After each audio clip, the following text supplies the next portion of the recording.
Assalamualaikum warahmatullahi wabarakatuh. Teman-teman sedulur ASN semua. Kita kembali di podcast BKPSDM, podcast THR tengah hari Rabu. Kita akan membahas sebuah bahasan yang rada-rada berat nih, rada berat hari ini. Dalam birokrasi terbagi menjadi beberapa koridor. Koridor perencanaan, koridor pelaksanaan, dan yang sangat penting koridor pengendalian dan pengawasan. Jadi jalannya birokrasi, progres birokrasi tergantung dari 3 koridor itu. Hari ini kita kehadiran seorang tamu istimewa yang bikin saya grogi juga. Beliau adalah orang yang bertanggung jawab pada koridor ketiga itu, di pengendalian dan pengawasan. Kita kehadiran senior saya, salah satu mentor saya juga, saya kenal lama dengan beliau. Kita perkenalkan Dr. Andes Ian Erdiana, MM, MSI, CAE, CGRE, CGRA, aduh susah pisan baca gelarnya Pak. Selamat siang Pak Inspektur. Selamat siang Mas Ramdan. Salam untuk semua dan bagi kami khususnya keluarga besar Inspektorat, mungkin saya mewakili, menjadi satu kehormatan bisa hadir di acara yang sangat-sangat menarik, sekaligus juga sangat mengedukasi kaitan dengan ruang lingkup dari masing-masing dinas mungkin, dan tidak semua orang juga tahu begitu. Makanya dengan acara ini ya saya sangat tersanjung sekali lah, terutama mungkin kaitan dengan tugas-tugas Inspektorat, seperti apa perkembangan Inspektorat di hari ini dibandingkan dengan beberapa tahun yang lalu kan, seperti itu. Ya. Baik, sebelum ke masalah kedinasan, saya masih penasaran, tadi baca juga susah Pak. CGCAE, CGRA, CGRE. Itu kalau MSI saya tahu lah. Tapi kalau itu apa sih Pak? Itu Pak? Itu tuh gelar-gelar yang didapatkan dari BPKP dan itu spesialis dunia pengawasan. Dan tentunya itu menjadi satu keharusan bagi teman-teman di Inspektorat. Makanya di Inspektorat untuk hari ini dan ke depan semua auditor dan PPUPD dan juga termasuk para pejabat strukturalnya itu harus mengikuti pendidikan seperti itu. Itu dituntut, apalagi dihubungkan dengan MCP KPK. Oh iya, betul. Setiap auditor ataupun setiap insan-insan yang ada di Inspektorat itu harus mengikuti pendidikan 120 jam per tahun gitu. Jadi tuntutannya mungkin ada yang berupa pendidikan atau pelatihan substantif, dan juga ada pendidikan yang kaitan dengan sisi keahlian ataupun mungkin dengan adanya tambahan-tambahan gelar, dan mungkin itu menjadi satu keharusan yang notabene-nya Inspektorat sekarang tuh kan sudah paradigmanya sudah berbeda. Iya. Jadi tentunya yang ditanya harus lebih pintar daripada yang bertanya kan gitu. Jadi tuntutan itu yang harus terus ditambah sisi wawasan, sisi keilmuan, dan apalagi peran Inspektorat sekarang kan sangat berubah. Sewaktu saya masih di di auditor ataupun dulu waktu jadi irban, paradigma inspektorat dulu itu kan watchdog. Oh iya, anjing penjaga Pak ya? Iya, jadi kita harus mencari-cari kesalahan. Kan.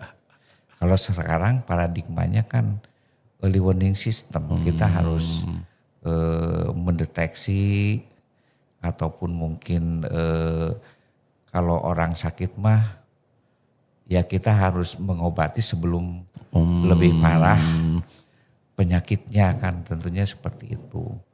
Jadi hal-hal itu yang tentunya membutuhkan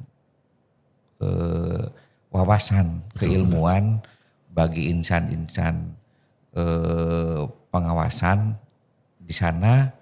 Perlu dijelaskan juga mungkin Pak Ramdhani, di inspektorat itu ada 2 fungsional. Oh ada 2 jenis auditor Pak ya? Ada 2 jenis fungsional pengawasan. Di mana kalau dari struktur mungkin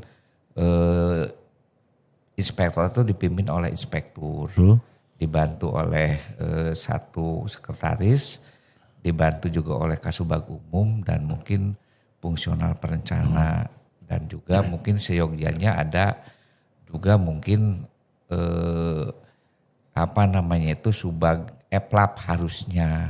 Cuma karena dengan perubahan kemarin jadi tidak ada. Padahal itu yang namanya evaluasi dan perencanaan itu menjadi satu kesatuan dan sangat perlu. Dan di bawahnya ada Irban. Dan di sana itu Irban itu terbagi 4, Irban 1, Irban 2, Irban 3 dan 4 dan polanya kewilayahan. Jadi intinya mah mungkin kewilayahan dalam artian mungkin Irban 1 binaannya dinas ini, dinas ini. Iya. Terus kecamatannya, kecamatan ini. Jadi perumpunan jabatan itunya lah gitu. Tapi kan kalau di inspektorat yang lain ada yang bidang perekonomian, bidang fisik gitu. Cuma mungkin kalau di kami berdasarkan kewilayahan walaupun dalam prakteknya nggak seperti itu, tapi kelebihannya semua auditor ataupun PPUPD gitu, bisa semua akhirnya. Nah di sana ada 2, ada di samping wilayah tentunya. Ada juga Irban investigasi, Irban khusus itu yang notabene-nya ya kalau kaitan dengan kasus-kasus ya ada di sana. Nah di dalamnya strukturalnya Irban disebutnya dan ke bawahnya ada 2 jabatan fungsional yaitu fungsional auditor dan fungsional PPUPD, pejabat pengawas urusan pemerintah daerah. Di mana kalau auditor itu dari sisi pembinanya yaitu BPKP. Kalau dari sisi PPUPD pembinanya Irjen Depdagri seperti itu. Dan tentunya kalau dari sisi pembagian tugasnya berbeda memang. Tapi dalam pelaksanaan penugasan ada kami melakukan satu tim lah, tapi ada pembagian tugas masing-masing seperti itu. Yang membedakannya kalau yang auditor 1 itu pemeriksaan keuangan dan proses-proses keuangan, kalau 1 proses-proses kinerja kepegawaian gitu Pak, mungkin bisa dibagi itu. Jadi kalau antara Irban ya. PPOPD yang itu Pak yang. Iya. Jadi kalau memang auditor itu memang fokusnya ke keuangan dan prosesnya semua. Iya. Tapi kalau PPUPD itu sesuai dengan Permendagri atau PP-nya itu diarahkan untuk memeriksa kebijakan daerah, regulasi daerah, juga kelembagaannya dan juga mungkin kaitan dengan aset, kaitan juga dengan SDM seperti itu. Jadi 2 hal yang berbeda. Tapi auditor fokus pada sisi keuangan. PPOPD juga bermuaranya tetap aja kerugian negara Pak ya. Iya seperti itulah. Seperti itu cuma lebih jelasnya ya memang kalau PPOPD itu ya arahnya kaitan dengan kebijakan Apalagi yang paling dominan dan yang paling sangat mendasar, PPUPD itu yang melaksanakan kaitan pemeriksaan kaitan standar pelayanan minimal atau SPM. Mungkin ada di sana itu ada beberapa apa namanya itu dinas ya yang apa namanya itu memerlukan ataupun ada 8 dinas kalau tidak salah yang SPM-nya itu seperti Satpol PP dan juga mungkin Dinkes, Disdik seperti itulah. Itu sebenarnya PPUPD yang harus apa namanya itu menggarapnya seperti itu. Karena banyak juga selain kita itu terstigma korupsi, Pak ya kita apa ASN tuh terstigma korupsi, tapi satu juga terstigma pelayanannya yang buruk. Mungkin itu Pak Inspektur pernah menjawab itu. Jadi seperti meyakinkan itu, bahwa pelayanan kita ke masyarakat itu optimal semua dengan hati ya Pak ya. Iya seperti itu. Dan kalau dilihat dari sisi apa namanya itu fungsi-fungsi inspektorat di apa ya di hari ini ada beberapa yang seyogianya tugas-tugas inspektorat harus paradigmanya udah berubah total. Pertama mungkin tadi peran utama inspektor itu early warning system. Jadi kita harus mendeteksi kaitan dengan masalah-masalah sebelum pelanggaran itu terjadi. Itu yang pertama. Dan kedua mungkin mendorong tata kelola pemerintahan yang akuntabel. Jadi di situ mungkin apa namanya itu memastikan setiap program pemerintah itu memiliki standar operasional yang jelas dan dapat dipertanggungjawabkan. Dan juga menjadi ini yang sesuai dengan tema yang dibawa hari ini yaitu peran dari inspektor juga yang ketiganya itu menjadi katalisator pelayanan publik yang efektif.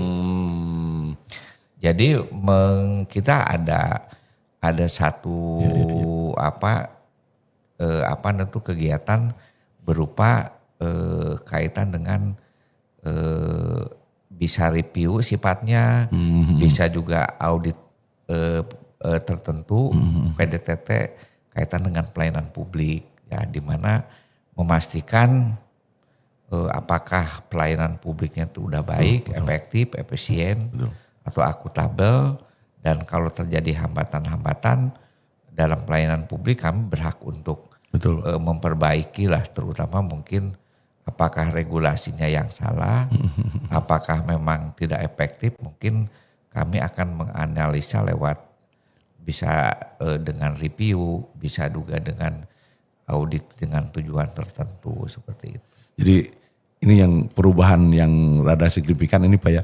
Kalau dulu inspektorat itu kawasan proses keuangan, korupsi aja yang diproses. Tapi sekarang sampai ke pelayanan publik juga kita pastikan untuk melayani masyarakat dengan baik. Nah kalau masyarakat, teman-teman ASN nih, kalau ada kita udah mulai berpikir maju, hati-hati bukan hanya kita ASN bukan hanya tidak korupsi saja, tapi bekerja juga harus dengan hati karena di Pak Inspektur ada audit untuk itu.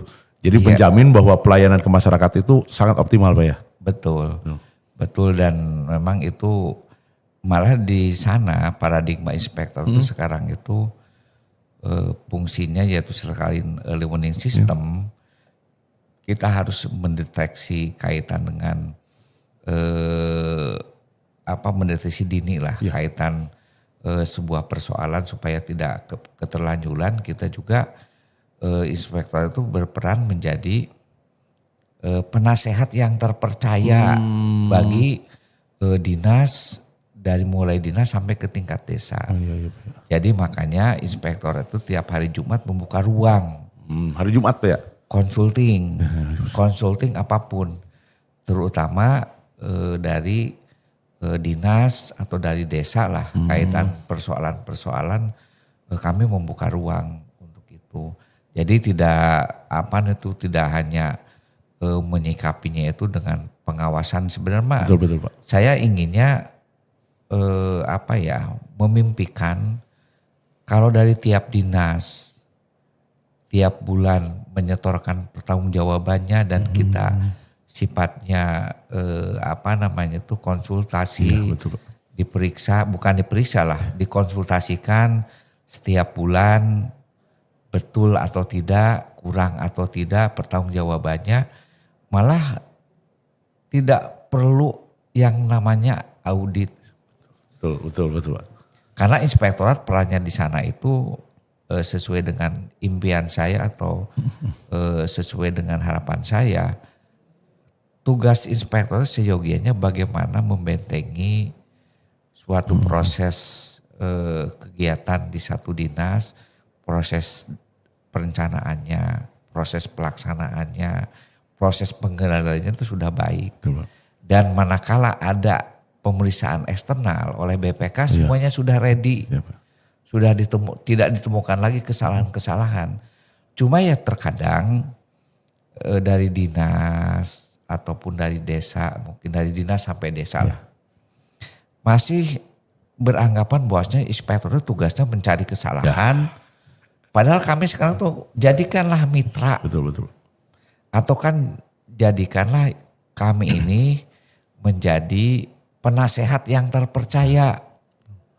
Jadi manakala dalam mengambil satu keputusan dari seorang kepala dinas ataupun di bawahnya merasa ragu-ragu, silakan konsultasi ke inspektorat seperti apa jalan keluarnya supaya dalam pelaksanaan dan juga mungkin pencapaian tujuannya itu tidak berimplikasi dengan pelanggaran ataupun ya berimplikasi dengan kaitan dengan mungkin korupsi ataupun berimplikasi dengan hukum lah akibatnya. Seperti itu Mas Ramdan yang perlu saya informasikan ke teman-teman ASN. Karena mungkin selama ini inspektor tuh kesannya tuh menakutkan. Iya Pak. Padahal sekarang inspektor tuh jadikan mitra yang baik. Sebelum melakukan, ya lakukan konsultasi. Dan kebetulan juga di kami ada auditor dan yang berlatar belakang teknik 7 orang. Oh, alhamdulillah Pak ya. Iya, jadi dari desa juga sekarang sudah mulai Mas Ramdan. Manakala di desa ada mau membangun fisik, konsultasi dulu ke sini, RAB-nya dibetulkan dulu.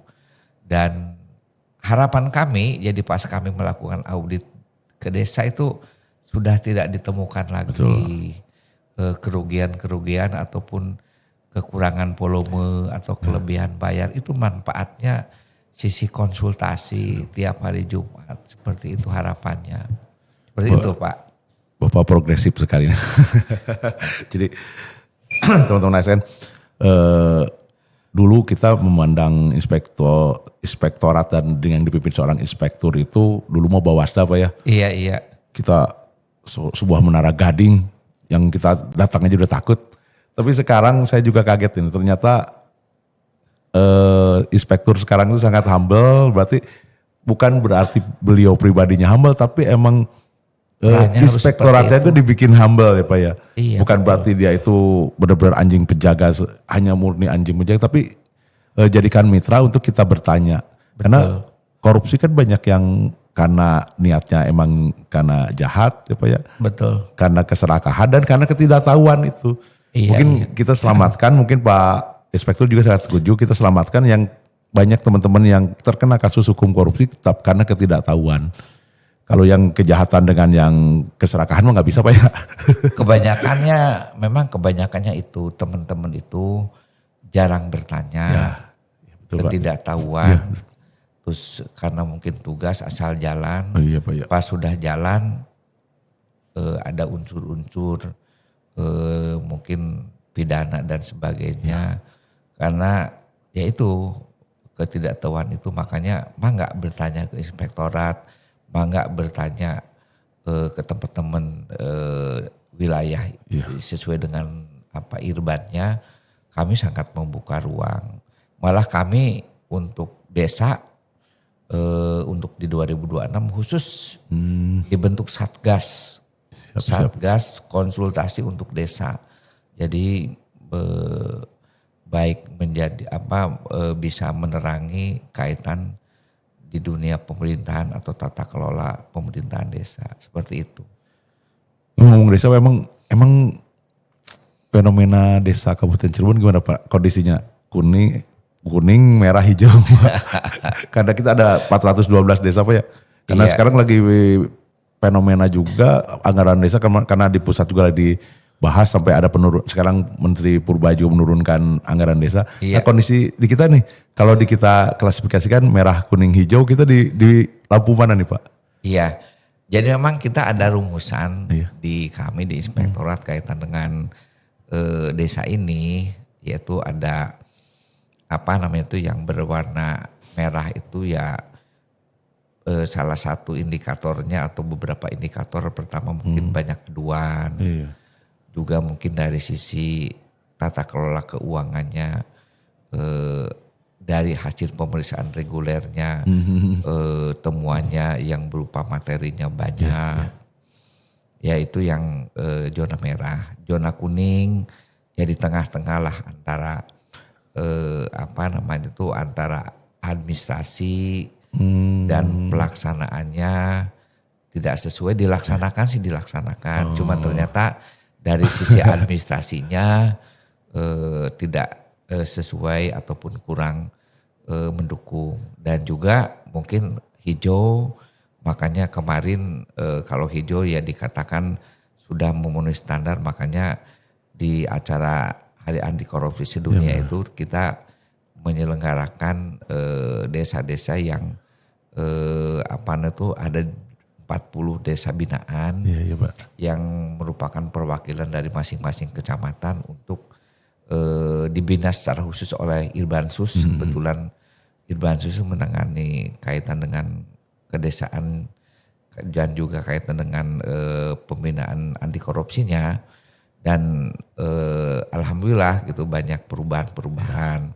Nah kaitan dengan persentase mungkin kebanyakan di kuning kalau dari sisi persentase, dan memang kami mencoba untuk mendorong yang merah juga menjadi kuning, tapi bukan dari merah juga menjadi kuning bukan berarti tanpa perbaikan, harus perbaikan. Ternyata ada beberapa penyebab lah, di antaranya yang kaitan dengan di desa itu pertama SDM. Iya betul Pak.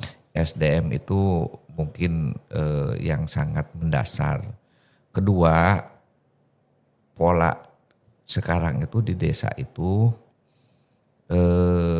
manakala kubunya baru atau kepala desanya baru, akhirnya perangkatnya jadi baru semua. Padahal kami sudah membangun dengan BPKP yang namanya Siskudes, sistem keuangan desa, dan juga sistem pengawasan keuangan desa, yaitu disebut Siskudes sama Siswaskudes. Jadi sebenarnya kalau dari sisi aplikasi, kalau desanya itu sudah mengisi aplikasi itu di Siskudes, pertama kami memeriksa desa itu nggak usah ke desa, cukup dengan aplikasi itu dari kantor. Paling juga mungkin kita bisa menganalisa ini untuk meyakinkan saja kita turun ke desa, ya terutama mungkin fisik seperti itu. Tapi ternyata dalam prakteknya mungkin akibat dari perubahan personil, jadi baru lagi, jadi sistem itu enggak jalan lagi, jadi akhirnya kami harus turun secara manual lagi. Itu yang menjadi PR. Dan ketiga juga mungkin kaitan juga mungkin dengan ketidaktahuan regulasi-regulasi. Tapi dengan adanya Jumat yang kita buka ruang untuk bertanya, sekarang banyak yang perbaikan. Jadi memang kebanyakan di Cirebon ini, desa ini ada di zona kuning lah. Zona kuning, dan kami juga tidak bosan-bosannya untuk membina. Dan kaitan desa, kami memprioritaskan atau menempatkan desa ini menjadi resiko yang paling tinggi dibandingkan dengan dinas ataupun Betul, Pak. kecamatan atau puskesmas atau sekolah, desa ini saya tempatkan apa namanya itu auditan ataupun apa namanya itu lembaga yang ataupun auditan lah mungkin di situ yang sangat berisiko tinggi. Apalagi sekarang pola inspektorat ini pemeriksaannya udah berbasis resiko. Gimana? Jadi pola inspektorat sekarang dari sisi pemeriksaan pertama sudah berpola berbasis resiko, keduanya tidak mesti 32 dinas itu diperiksa. Betul. Tapi yang resiko-resikonya tinggi ini dinas mana? Makanya tiap tahun kita wajibkan ada yang namanya menyusun register risiko di masing-masing dinas itu sendiri. Misalnya bidang A dengan kegiatan A, resikonya gimana nih, tinggi atau rendah. Iya, betul. Tapi yaitu penyakitnya dikerjakannya bukan oleh kepala bidangnya, tapi oleh eselon 7 yang tidak tahu pemangku kepentingannya. Padahal yang seyogianya ya harus oleh kabitnya, oleh kadisnya dalam menentukan resiko-resiko kegiatan-kegiatan yang berisiko tinggi itu di mana. Iya. Nah itu oleh kami dibantu, dalam arti dibantu di sini mungkin regulasinya kurang, kita lengkapi. Justru itu yang apa namanya itu yang tugas inspektorat saat ini. Bagi dinas-dinas yang resikonya sangat rendah, ya kami tidak lagi perlu diperiksa. Dan untuk menentukan resiko rendah atau resiko tinggi itu pertama dari sisi anggaran. Iya, betul Pak. Anggaran itu menjadi faktor yang utama lah. Kalau anggarannya tinggi pasti resikonya juga tinggi. Karena kerugian negaranya Kerugiannya cenderung pasti risiko. cenderung gitu. Kedua juga apa namanya itu banyak aduan Oh iya. kaitan dengan dinas tersebut ataupun desa tersebut itu juga sangat berisiko tinggi dan kami berupaya untuk menjadi auditan ataupun OPD yang akan kami periksa di tahun berjalan. Dan itu polanya sama dengan BPK. Oh iya. Jadi kita juga akhirnya bersifat sampel. Karena bersifat sampel itu pertama mungkin karena dari sisi waktu tidak memungkinkan. Kedua juga dari sisi personil. Oh, sumber Nah daya juga ini banyak sumber makanya perlu dijelaskan juga ke para pendani kaitan dengan posisi inspektor itu kurang lebih jumlah auditor dengan jumlah PPU PDT hanya berkisar di angka 74 orang. Siap. Dibandingkan dengan desa 412 ditambah 12 kelurahan ditambah 40 kecamatan ditambah 60 OPD. 60 puskesmas ditambah sekian ratus sekolah. Ada sekitar 1.000 Pak SD dan Lebih. SMP. Jadi akhirnya mungkin dari sisi waktu sudah tidak mencukupi. Makanya kami misalnya desa kita sampel. Desa-desa mana yang berisiko tinggi. Iya, Pak. Nah itu makanya sekarang itu dengan pola yang berbasis resiko ini. Ya itu untuk memudahkan kami memetakan. Begitu juga dinas. Sekarang dinas di tahun 2025 kemarin kita dari 33 dinas atau 32 dinas kita hanya memeriksa kurang lebih 12 dinas yang berisiko tinggi. Dan ketiganya mungkin dinas-dinas besar yang menjadi langganan pemeriksaan BPK. Karena kami tetap berupaya untuk mempertahankan WTP Pak ya. WTP. Jadi 4 dinas yang menjadi tiap tahun menjadi langganan kami untuk diperiksa yaitu Dinkes, Disdik, Bapenda, PUPR itu menjadi kegiatan rutin kami tiap tahun karena itu di situ kunci WTP atau tidaknya itu di situ di 4 dinas. Dan tentunya dengan jumlah SDM yang tidak sebanding dengan jumlah hari, dengan jumlah personil, ya akhirnya menggunakan sampel. Mungkin sekolah SD kami sampel berapa, begitu SMP di sampel berapa, begitu juga mungkin puskesmas juga, kecamatan juga. Nah kalau kecamatan mungkin tahun 2025 kami periksa semua kemarin untuk bahan perbaikan manakala takut. Kebetulan BPK Februari masuk lagi kaitan dengan pemeriksaan laporan keuangan daerah.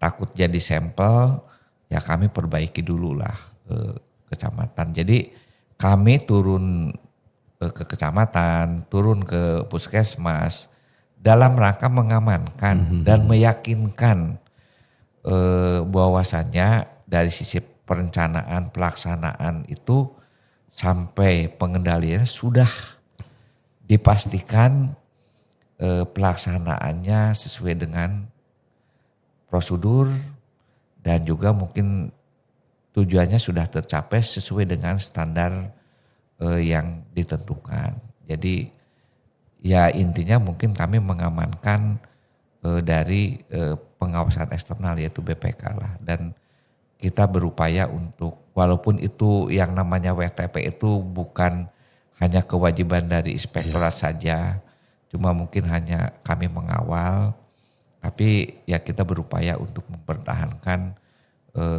WTP itu mudah-mudahan di tahun 2026 pemeriksaan 2025 tetap kita bisa mempertahankan WTP yang amin. Mungkin menjadi kalau sekarang mungkin bisa menjadi kebanggaan politik tersendiri, juga mungkin menjadi kebanggaan juga terutama dari dunia birokrasi, berarti kita sudah sesuai dengan harapan-harapan ataupun prosedur pelaksanaannya dan tujuannya juga sesuai dengan yang ditargetkan. Seperti itu Pak Ramdan. Siap. Ternyata rumit sekali Pak. di balik keterbatasan segala macam, sedangkan tugas terlihat sangat banyak. Perlu kecerdasan dan kebijakan dari seorang inspektur ya. Dan saya yakin Bapak bisa. Saya tertarik tadi di desa Pak ya. Di desa itu kan perpindahan itu saya yakin saya rasakan ketika di desa perangkatnya ganti, ini admin si sistem keuangan ganti semua. Nah, langkah Bapak apa untuk mencegah itu Pak? Jadi, pertama ya tetap mungkin akhirnya kita melakukan pemeriksaan secara manual, akhirnya turun ke desa sesuai dengan prosedur yang sudah baku.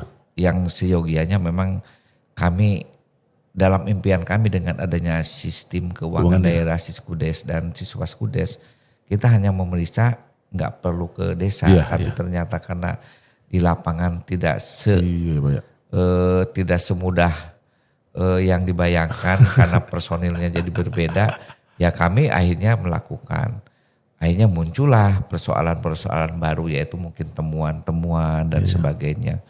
Tapi ya kami juga dengan membuka ruang konsulting ataupun juga ruang pendampingan, kita juga sering melakukan pendampingan dari mulai penyusunan APBD-nya seperti apa kita lakukan.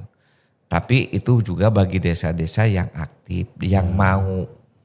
Tapi terkadang, bukan terkadang, pada umumnya kami sudah berteriak-teriak, sok silakan. Kalau yang tidak bisa di mana tidak bisanya atau yang menjadi rintangannya di mana, kami membuka ruang untuk ruang konsulting dan juga ruang pendampingan. Kalau yang namanya pendampingan kan berbeda dengan pengawasan. Iya betul Pak. Itu lebih humanis. Tapi ternyata kan ada desa yang sungguh-sungguh, ada yang desa yang ya dianggap angin lalu. Baru kalau sudah menjadi temuan, baru kalau sudah ada kasus, baru kalau ada yang sudah mengadukan, baru gerabak-gerubuk minta tolong ke inspektorat. Itu. Dan kedua sih mungkin yang menjadi strategi kami khusus desa-desa yang personilnya baru, ya mungkin salah satunya kita lebih mengintensifkan pendampingan, mengedepankan pendampingan dan di sana juga mungkin ada peran di kami juga ada satgas pendampingan desa atau mungkin sekarang di kami juga ada 13 orang anggota Paksi penyuluh anti korupsi dari langsung KPK itu secara masif tiap bulan turun ke desa melakukan pembinaan. Mungkin itu salah satunya yang menjadi kebijakan yang saya ambil untuk desa-desa yang terjadi gonta-ganti personil. Nah, cuma di kesempatan ini juga saya perlu tambahkan nih ke Pak Ramdan ataupun bagi teman-teman ASN semua. Jadi peran inspektorat sekarang tuh lebih kompleks. Terutama mungkin selain pengawasan seperti yang dilakukan secara rutin, itu juga dengan personil yang terbatas harus mengawasi anggaran-anggaran APBD. Juga ada 36 mandatori penugasan dari pusat. Misalnya ada MCP KPK. Iya betul. Juga ada kaitan dengan zona integritas. Ada juga mungkin reformasi birokrasi. Dan juga berbagai macam review.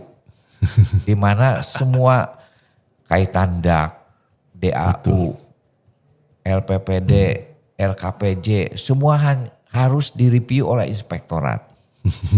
Jadi tidak aneh kalau teman-teman di inspektorat ini Sabtu Minggu juga seringnya juga bekerja di kantor. Makanya dengan semangat yang tinggi, motivasi yang tinggi ya kita memberikan yang terbaik bagi Kabupaten Cirebon. Terutama dengan menyikapi kaitan-kaitan penugasan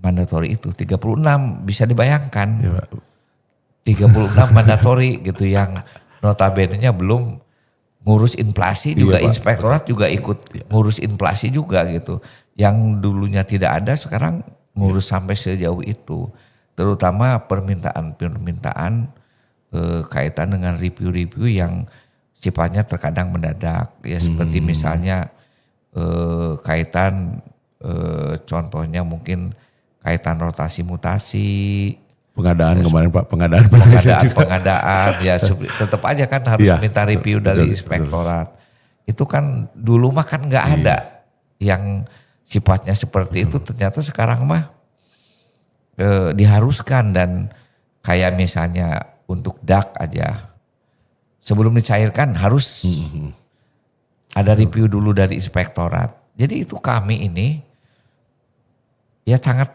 pontang-panting apalagi dikaitkan dengan MCP KPK yang 8 area ini dari mulai perencanaan, penganggaran, pengadaan barang dan jasa, manajemen ASN, juga kaitan dengan optimalisasi pajak daerah, kaitan dengan APIP-nya itu sendiri, juga menyangkut pelayanan publik, dan juga terakhir barang milik daerah. Itu di kami semua yang melakukan mandatori itu. Ya makanya lumayan sangat. Belum juga dengan akuntabilitas SPIP, akuntabilitas APIP yang diharuskan oleh waktu itu oleh Pak Jokowi, kapabilitas APIP dan SPIP-nya harus level 3. Dan juga mungkin MCP KPK harus di angka 90. Kami kemarin itu di angka 93 tahun 2024. Cuma sekarang ada penurunan menjadi di angka 85 sekian atau masuk ke 86. Karena pola MCP KPK sekarang lebih rigid lagi. Cuma yang belum naik itu SPI. SPI itu? Kan SPI itu terbagi ketiga komponen. Pertama internal, eksternal, sama expert. Expert itu ya semacam mungkin expert itu dunia luar yang sebagai pengamat misalnya media, dosen kan seperti itu, ataupun pemerhati lah. Kalau dunia luar mungkin kaitan pengusaha yang mendapatkan pelayanan publik ataupun masyarakat yang pernah mendapatkan pelayanan publik seperti pelayanan di KTP, pelayanan di perizinan seperti apa kan oleh KPK suka survei yang dilakukan SP itu, survei lupa lagi saya itu. SPI 2024 kemarin itu kita terbawah ketiga. PR besar Pak. PR besar dan juga SPI itu kaitan dengan survei persepsi integritas. Nah, anehnya juga di kalangan internal juga setelah dikirim WA oleh KPK nggak pada mau ngisi. Akhirnya nilainya itu jadi anjlok. Internal saja juga nggak mau ngisi padahal nggak diapa-apain dan itu sangat dirahasiakan. Mungkin menilai kaitan dengan pengadaan barang dan jasanya seperti apa. Yang ditanyakan itu biasanya di SPI ini survei persepsi kaitan korupsi itu ya, integritas itu ya kaitan dengan rotasi mutasi seperti apa, pengadaan barang dan jasa seperti apa, dan pelayanan publiknya seperti apa. Kalangan ASN yang dikirim oleh KPK itu nggak mau ngisi juga. Seyogianya isi aja kan, itu berdasarkan untuk alat ukur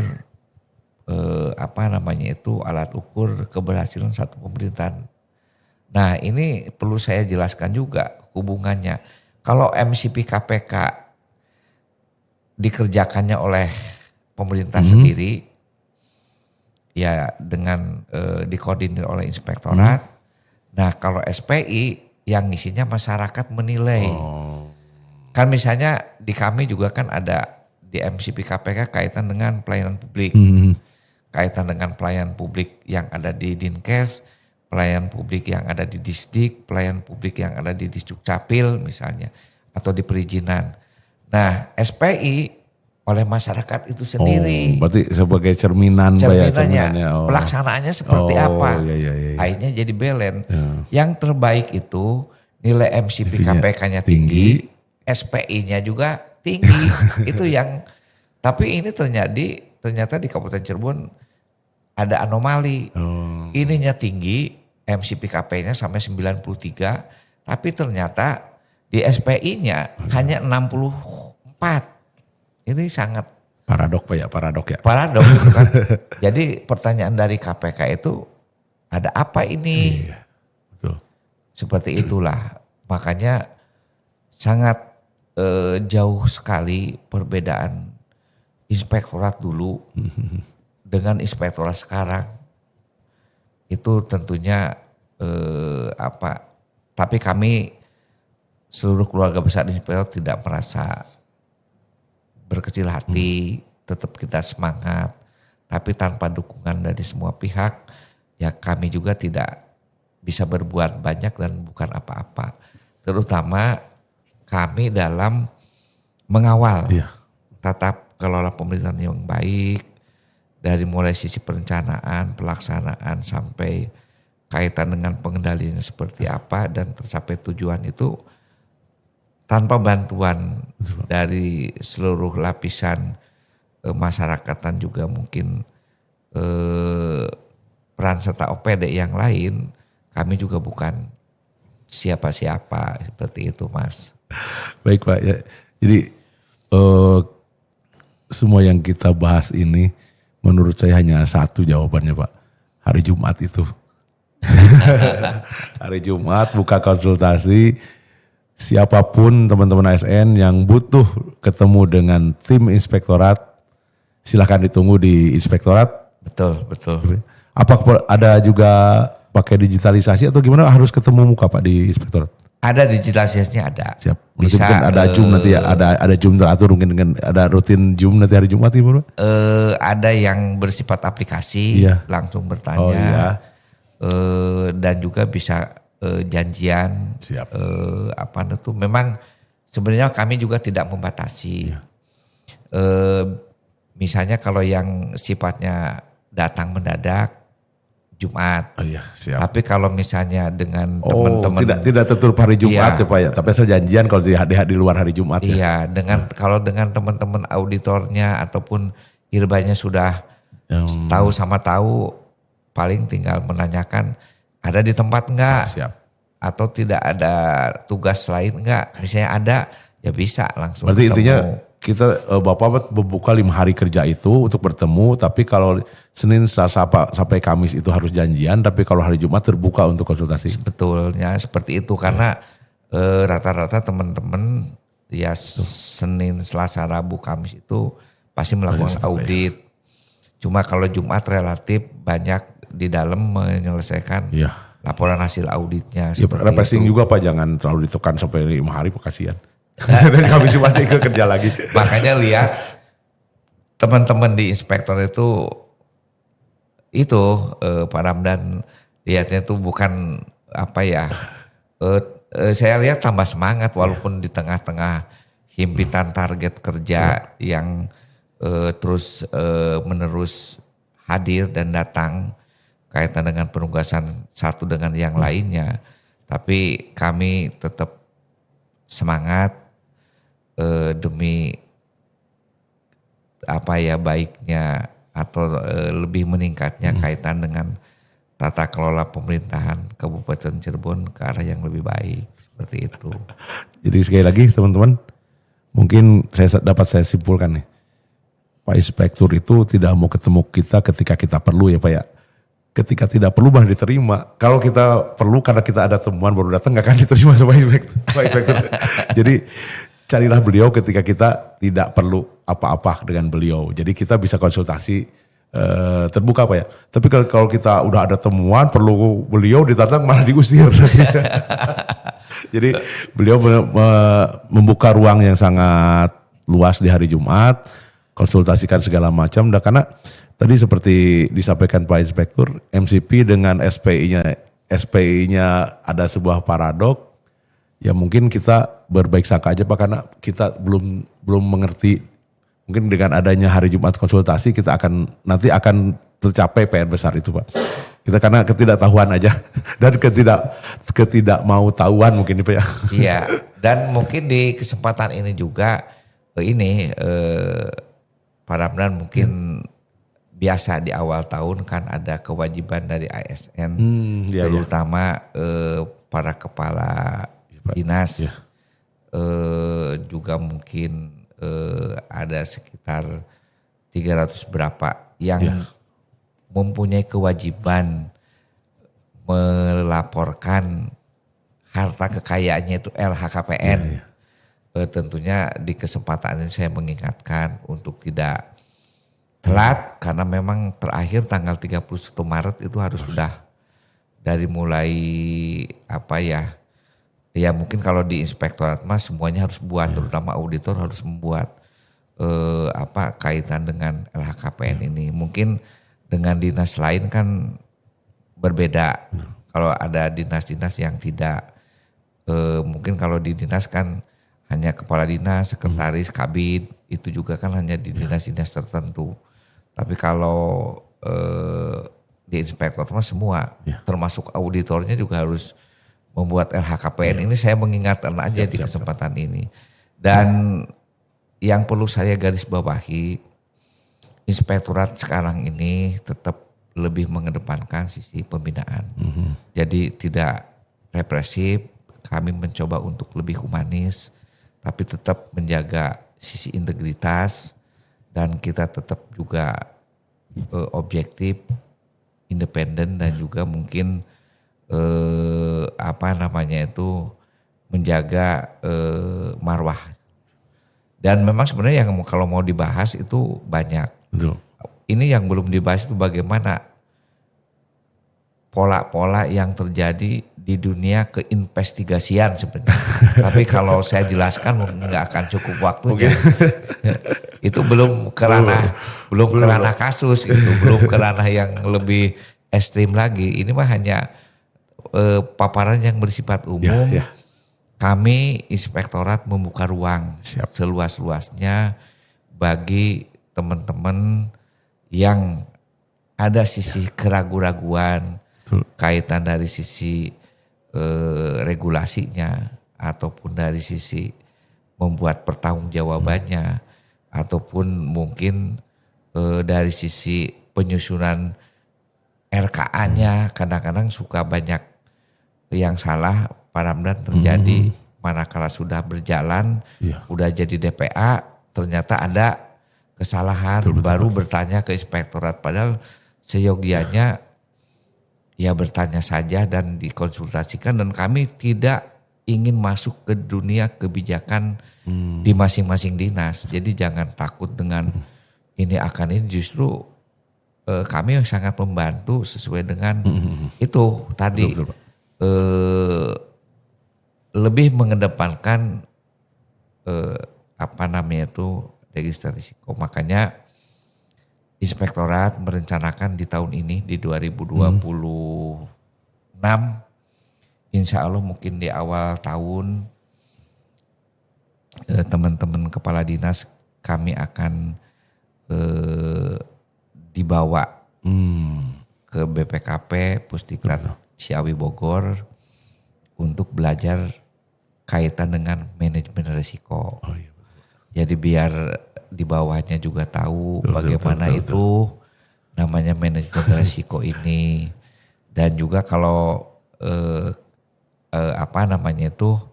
nanti juga akan ke camat-camat juga akan saya kirim dan insya Allah semuanya inspektor yang membiayai. Jadi biar kaitan dengan manajemen risiko itu sudah bukan lagi merupakan barang yang asing. Makanya kalau misalnya ada surat dari inspektor untuk menyusun register risiko gitu, akhirnya yang resikonya gede disembunyikan, yang resiko kecil dikeataskan gitu. Justru malah harusnya yang baik itu ini resikonya besar.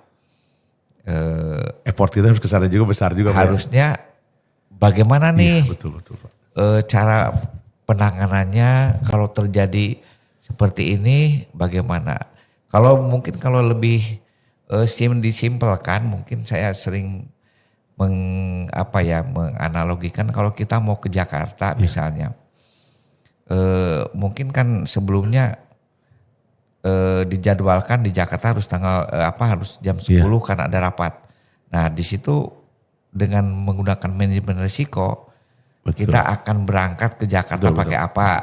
Mau naik kereta ataupun mau pakai mobil dinas. Oh, kita pilih mobil dinas supaya fleksibel. Dari situ pilih dulu register resiko-resiko yang akan terjadi. Misalnya, posisi ban gimana? Gimana posisi mesinnya? Gimana posisi bahan bakarnya? Gimana posisi etolnya? Atau bagaimana kalau terjadi kemacetan di jalan? Nah, itu antisipasinya seperti apa? Mungkin mesin dicek dulu, bensin diisi dulu, etol diisi dulu. Dan juga mungkin kalau terjadi kemacetan mungkin yang seharusnya berangkat ke Jakarta jam 6, Pak. Pajukan jam 5 supaya nyampe di sana itu bisa jam 10 manakala terjadi kemacetan. Begitu juga dengan manajemen risiko. Jadi satu program supaya nyampe ke tujuan pasti kan di perjalanannya itu perencanaannya bagaimana, pelaksanaannya gangguannya seperti apa. Sudah dipetakan resiko-resiko itu dan resiko-resiko itu bagaimana cara mengobatinya lah kalau gitu kan. Dan insya Allah akhirnya mungkin tujuan tercapai dan tidak ada apa namanya itu bukan gangguan ataupun hal-hal yang bersifat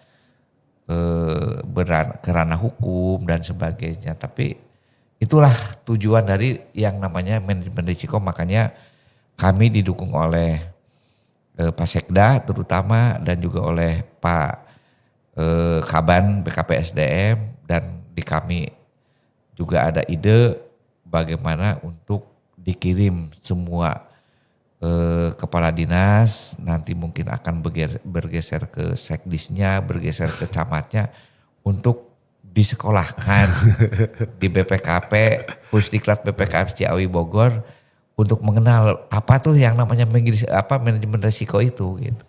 Jadi akhirnya bisa selamat semua kan gitu Pak. Pak Ramdan, itu harapan saya. Jadi kalau dibandingkan dengan inspektorat dulu jauh sekali betul, Pak. gitu. Dan Pak Bupati menunjuk Bapak emang tidak salah Pak. Ternyata malah Bapak bukan menjiwai lagi, tapi gambaran inspektorat ada di Bapak. Sekarang harus humble.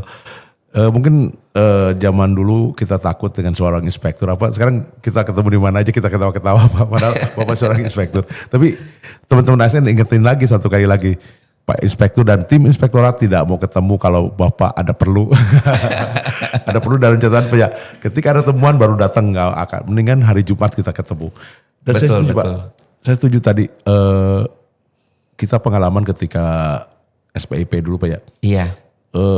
Yang paling menentukan nilai itu adalah peran dari atasan langsung. Betul. Jadi ketika atasan langsungnya mengerti, di bawah lebih enak untuk bekerja. Karena apa? Kita bisa konsultasi dengan atasan langsungnya. Betul. Itu terobosan yang yang diinginkan saya dari dulu ketika saya aktif di SPIP itu Pak. Iya. Itu sebenarnya yang harus di SPIP kan atasnya dulu. Ternyata Bapak berani itu kan saya agak berani ngomongnya juga Pak. Ternyata Pak Inspektur mengambil jalan yang sangat tepat. Karena satu dinas itu apapun yang jadi kebijakan itu yang penting atasnya dulu mengerti. Iya betul. Dan saya juga itu kebetulan ide itu ada. Betul. Dan Pak Sekda sangat mendukung. Betul. Pak Kepala BKPSD juga mendukung. Dan betul. Ini kan demi perbaikan. Betul Pak, betul. Jadi tentunya kalau pimpinannya sudah tahu, minimal mengarahkan ke bawahnya. Oh magister manajemen risiko itu seperti ini manfaatnya. Harus seperti apa, jadi jangan dijadikan sisi yang harus disembunyikan, harus ditakutkan, malah justru itu menjadi bekal untuk memperlancar tujuan dari berjalannya tujuan organisasi terutama itu. Karena kan selama ini kan untuk dokumen-dokumen manajemen risiko hanya dianggap hanya untuk pelengkap persyaratan aja. Padahal kuncinya itu ya Pak. Betul. Ketika kita manajemen risiko kita benar, kita tidak menabur badai lah. Betul. Kalau kita manajemen risiko berarti kita sudah merencanakan kesuksesan sebenarnya. Betul. Tapi ketika gagal merencanakan manajemen risiko, kita menabur badai di depan Pak. Betul. Saya sangat apresiasi itu Pak. Karena kami mewakili staf-staf di bawah itu yang paling sulit itu. Karena kita ada loyalitas ke pimpinan, ketika kebijakan pimpinan apapun itu kita harus dukung. Tapi ketika pimpinannya belajar untuk manajemen resiko, lebih mengerti dan lebih itu, insya Allah ke depan bawahan juga pasti akan enak ke bawahnya Pak. Ya dan kebetulan juga mungkin nanti setelah pimpinannya disekolahkan lah di... Betul. Di Pusdiklat Was BPKP di Bogor, nanti PIC-nya juga kita akan bekali, dikirim juga ke Ciawi Bogor, jadi biar sama. Betul, Pak. Jadi mudah-mudahan apa yang menjadi impian kita semua, terutama visi misi Bupati. Betul. Dan juga mungkin dengan dukungan dari Pak Sekda selaku unsur penggeraknya dan koordinatornya, biar dalam satu irama dengan adanya penyikapan seperti model yang saya ambil atau inspektorat ambil, mudah-mudahan itu menjadi sebuah obat dan juga jalan keluar dan juga mungkin hasilnya bisa menggembirakan, kan ini bagian dari ikhtiar Pak Ramdan, ini bagian dari ikhtiar. Tadi disampaikan di awal Bapak kan ini kebanyakan sih ketidaktahuan Pak ya. Iya, Kalau iya. korupsinya keserakahan atau emang jiwanya yang jahat itu susah diberesin tuh Pak. Betul. Dan di setiap organisasi, di setiap komunitas pasti ada itu. Tapi kita selamatkan orang-orang yang terkena masalah hukum karena ketidaktahuan. Iya, iya betul. Jangan sampai terjadi lagi Betul, lah. betul Pak. Dan yang terjadi kemarin itu ya karena ketidaktahuan. Kedua juga ya dengan kami nggak pernah konsultasi. Jadi ya akhirnya terjadi seperti itu. Itu yang terus terang aja bukan kebahagiaan yang saya dapatkan kalau ada saudara-saudara kita yang terkena dengan masalah hukum itu, aduh sangat sedih sekali gitu. Dan kami seperti tidak berfungsi padahal kami sudah maksimal mungkin. Kami bekerja sama dengan KPK, saya bekerja sama dengan BPKP gitu, tapi ternyata kan masih menyisakan itu. Tapi kalau saya renungkan itu yang terjadi itu bukan banyak ya, beberapa kejadian kemarin itu karena jarang konsultasi ke inspektorat. Juga mungkin di kalangan desa juga sekarang ada beberapa kepala desa yang naik ke ranah hukum. Saya lihat jarang juga ke kita konsultasi. Jadi akhirnya setelah terjadi ya baru gitu. Itulah yang mudah-mudahan gagasan yang kami ambil di 2026 bisa membuahkan dari tingkat atas sampai ke tingkat pelaksana. Dalam arti pelaksana itu PIC-nya itu bisa satu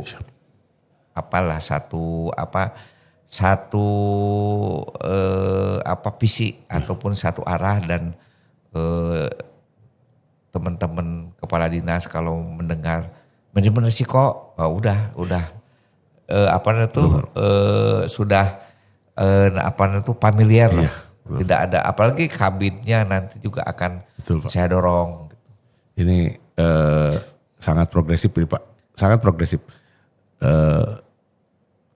Inovasinya yang pas pisan. Iya. Satu lagi Pak, saya pengen bertanya gini. Ribuan pengawas, ribuan sistem pengawasan, ribuan sistem-sistem untuk mengendalikan kita. Iya. Katanya kalau tidak ada keteladanan, semua tidak akan berjalan. Iya. Nah dari sisi itu saya ingin tahu, karena saya tahu Bapak orangnya sederhana, humble ya pasti anak buah Bapak pasti nurut. Tapi kita senang juga, kita alhamdulillah di Pak Bupati udah ada edaran anti flexing itu Pak. Iya. Ya anti flexing kita. Nah pesan Bapak untuk teman-teman semua nih ASN nih, karena kalau menurut saya korupsi itu berasal dari flexing itu Pak. Iya. Tapi saya sangat apresiasi ke Bapak karena Bapak selalu sederhana, tidak terlalu mengedepankan hal-hal pribadi yang wah. Nah pesan untuk kita semua apa Pak? Mungkin ini Mas Ramdan yang perlu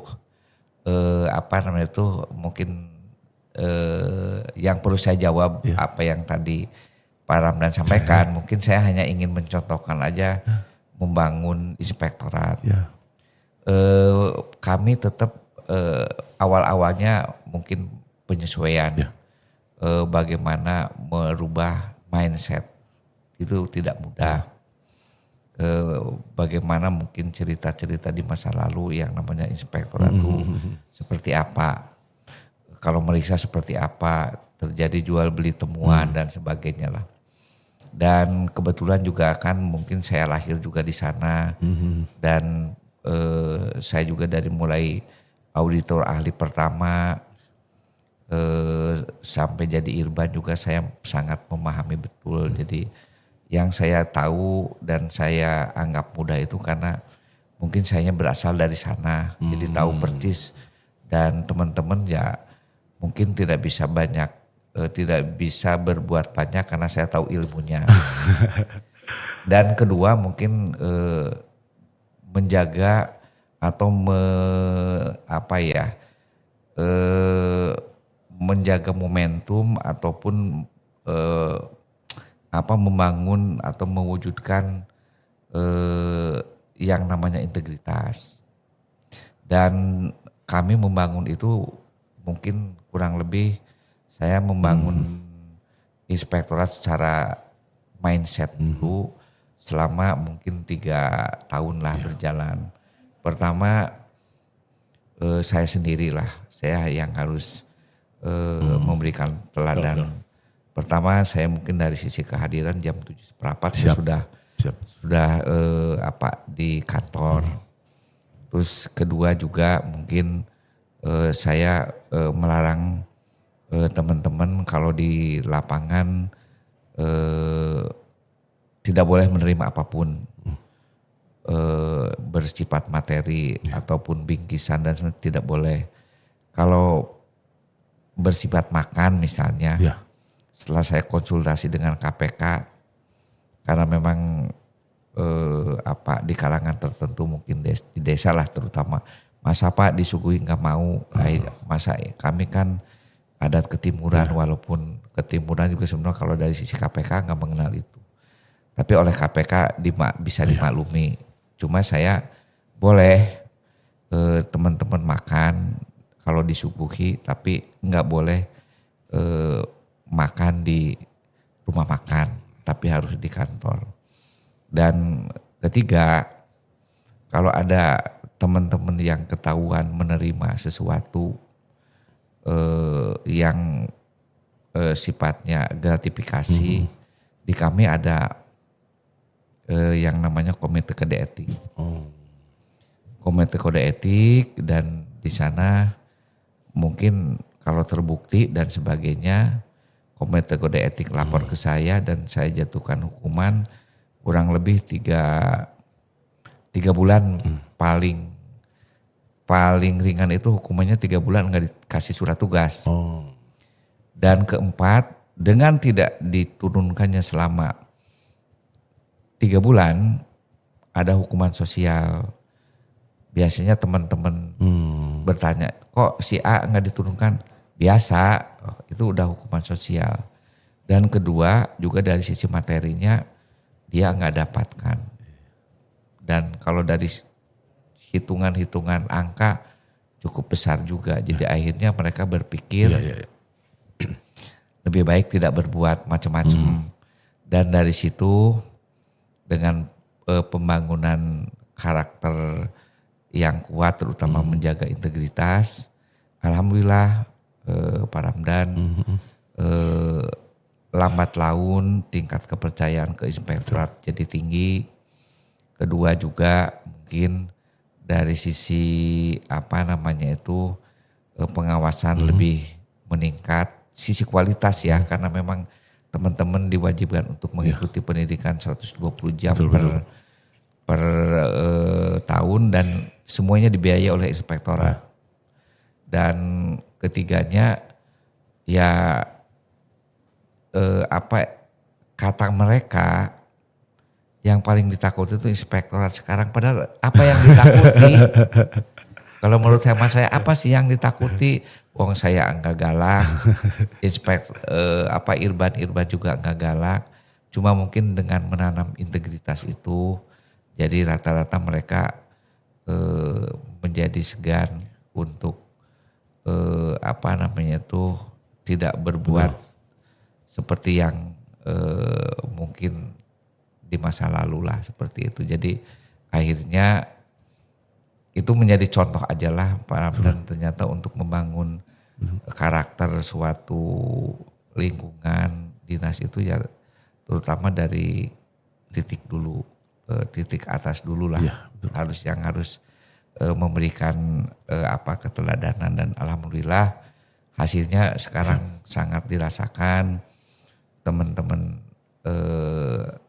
auditor, PPUPD, para Irban.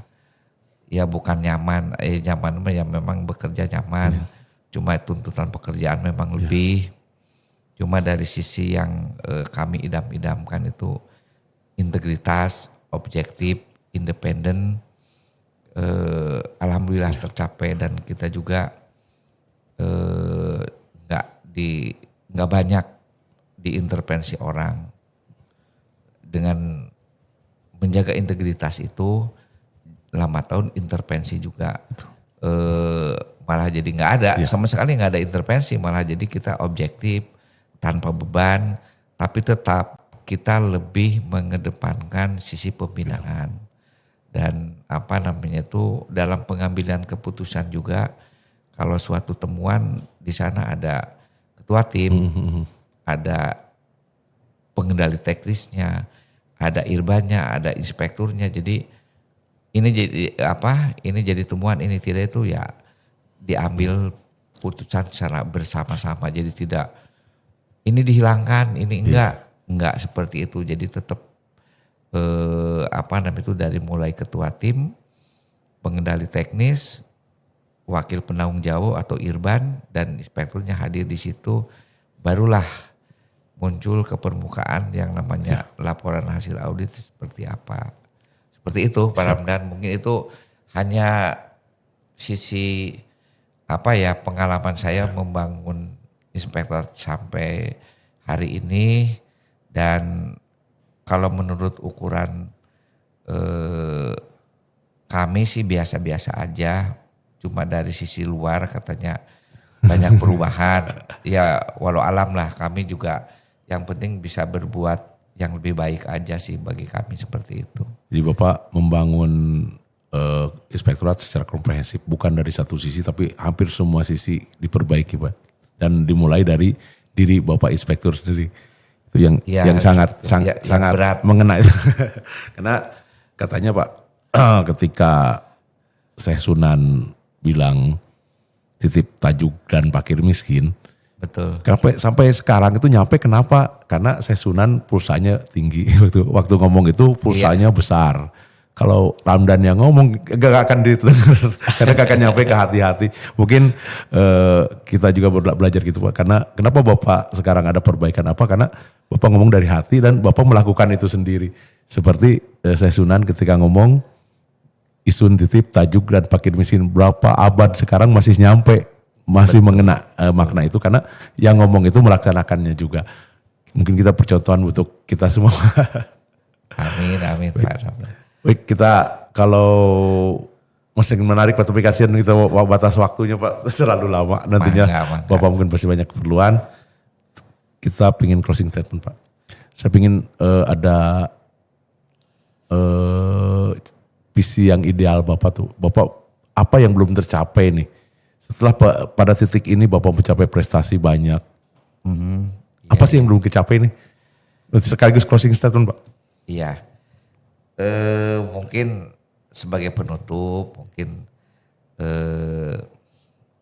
mengubah stigma inspektorat itu menakutkan, menjadi inspektorat itu mengamankan.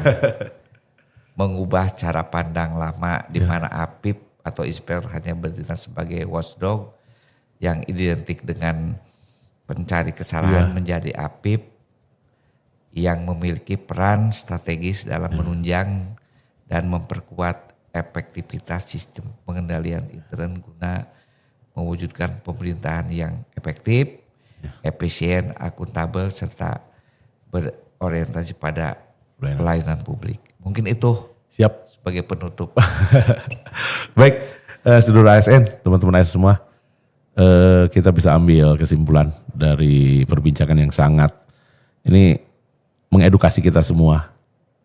Beliau itu bergayanya sederhana, tapi pemikirannya sangat mewah.